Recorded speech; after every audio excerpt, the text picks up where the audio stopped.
Federal Constituency. Speaker, Honorable Chief of Delta State. Mr. Speaker, the motion today for the call for investigation on the violation of the grounds of right of first refusal in the award of oil and gas contracts. The House notes that the Nigerian Oil and Gas Industry Consent Act of 2010 was enacted for the purpose of ensuring that all operators involved in any project in the oil and gas industry consider Nigerian content as an important element of their overall project development and execution. The House observes that the perennial breach of Section 3 of the Act that provides for the exclusive consideration of Nigerian independent operators who demonstrate ownership of equipment, employment of Nigerian personnel, and capacity to execute some jobs to be given the right of first refusal in the award of oil blocks, oil field licenses, oil lifting, and in all projects for which contract is to be awarded in the Nigerian oil and gas industry. Because the practice where oil and gas contracts are awarded to foreign companies without feasible efforts to execute contracts for up to 3 to 4 years. The clear case here in mind is the NFTC Champions Navy joint venture contract in 2010 and today's assets and still not been developed. To the detriment of the indigenous companies and with their consequences for the nation's product. Concerned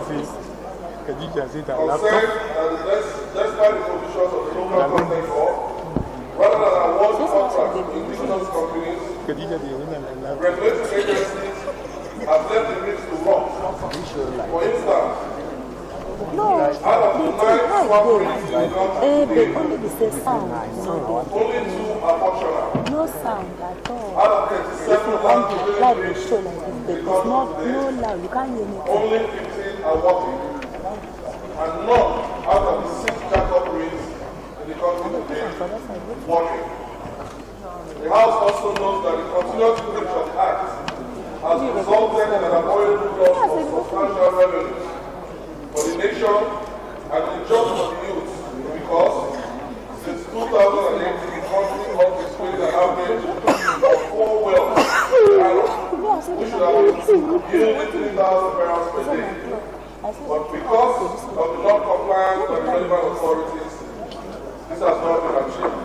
Speaker, the House resolves to mandate the Committee on Local Content to investigate the matter and provide the Nigerian Content Management Board, the National Petroleum Investment Management Services NAPIT, the Department of Petroleum Resources DPR, and the Nigerian National Petroleum Corporation NFDC to explain the perennial violation of the local content law by not granting the right of first refusal to the indigenous companies qualified, that are only wanted to qualify to undertake the job, and also why the rates are not working, and report back to the House. You people are just keeping this thing. There's no sound.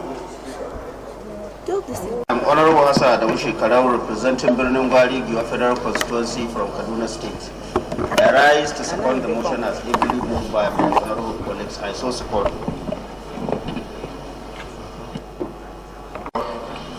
Lend my voice to this very important motion. Mr. Speaker, just like the Latin maxim, res ipsa loquitur, the content of this motion clearly speaks for itself.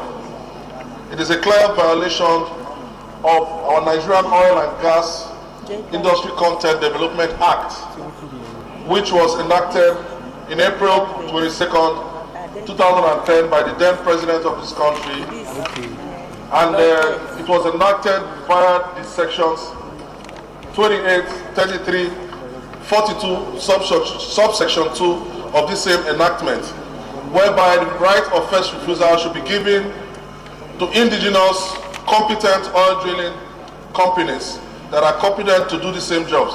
Mr. Speaker, the essence of this motion cannot be overemphasized in that in this House, in this Aid Assembly, Mr. Speaker, we had mentioned issues during the time we were talking about our draft legislative agenda, whereby indigenous companies will go out there to the banking sector to procure facilities, to procure equipment worth millions and millions of dollars, and bring this equipment into this country.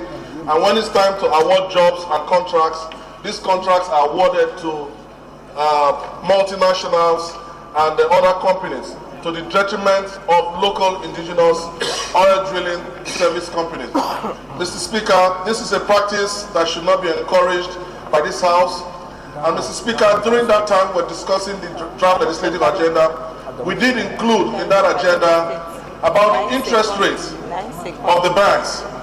And today this country is talking about diversification, Mr. Speaker, of how to diversify from a mono-product economy to a multi-product economy. Mr. Speaker, there's one question we all honestly need to ask ourselves.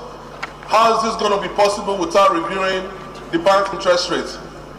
And if an average farmer wants to take a facility today to develop his acreage or his farmland, you are looking at a minimum of 18 to 21% on interest. And after going through so much hardship, the right to sell your products is being given to some other person or a foreigner to have the first right of buy.